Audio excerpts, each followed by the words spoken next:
राजधानी दिल्ली सहित पूरे एनसीआर में वायु प्रदूषण एक बार फिर खतरनाक स्तर पर पहुंच गया। हालात की गंभीरता को देखते हुए सुप्रीम कोर्ट ने सोमवार को कड़ी चिंता जताई और वायु प्रदूषण से निपटने के लिए प्रभावी और लागू किए जा सकने वाले दिशा निर्देश जारी करने पर जोर दिया है। अदालत ने साफ कहा कि वह ऐसे आदेश पारित करेगा जिनका पालन जमीन पर सुनिश्चित किया जा सके। सुप्रीम कोर्ट ने यह भी स्पष्ट किया कि 17 दिसंबर को दिल्ली एनसीआर में गंभीर वायु प्रदूषण से जुड़े मामलों की विस्तृत सुनवाई की जाएगी।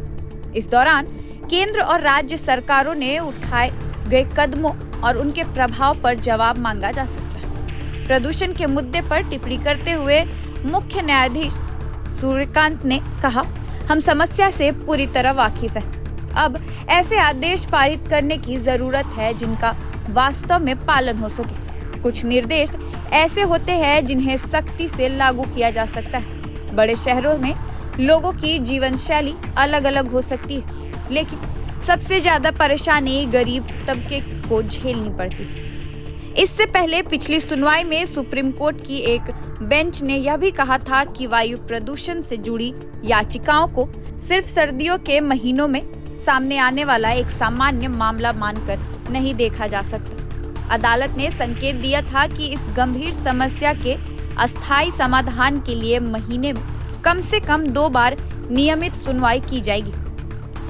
सुप्रीम कोर्ट की चिंता के बीच जमीनी हालात भी बेहद खराब हो चुके हैं। ग्रैब 4 की संख्या पाबंदी लागू होने के बावजूद दिल्ली की हवा सोमवार 15 दिसंबर को भी गंभीर श्रेणी में बनी रही। केंद्रीय प्रदूषण नियंत्रण बोर्ड यानी कि सीपीसीबी के मुताबिक सुबह 10 बजे दिल्ली का औसत एयर क्वालिटी इंडेक्स यानी कि AQI 450 दर्ज किया गया। यह लगातार तीसरा दिन है जब AQI इसी खतरनाक स्तर पर बना हुआ है। मौसम विभाग के अनुसार अगले 2 दिनों तक राहत मिलने का आसार कम है।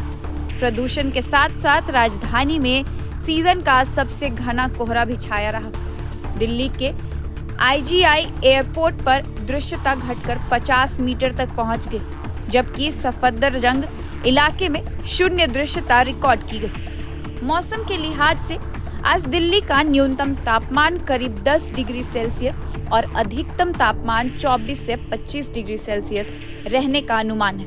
कुल मिलाकर कहे तो जहरीली हवा और घने कोहरे के चलते दिल्ली एनसीआर में लोगों की परेशानी बढ़ती जा रही है, जिस पर अब सुप्रीम कोर्ट की नजर टिकी हुई है। फिलहाल इस वीडियो में इतना ही। ऐसे ही और अपडेट्स के साथ आपके बीच आते रहेंगे।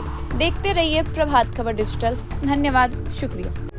प्रभातखबर.com, विश्वास वही, रफ्तार नहीं।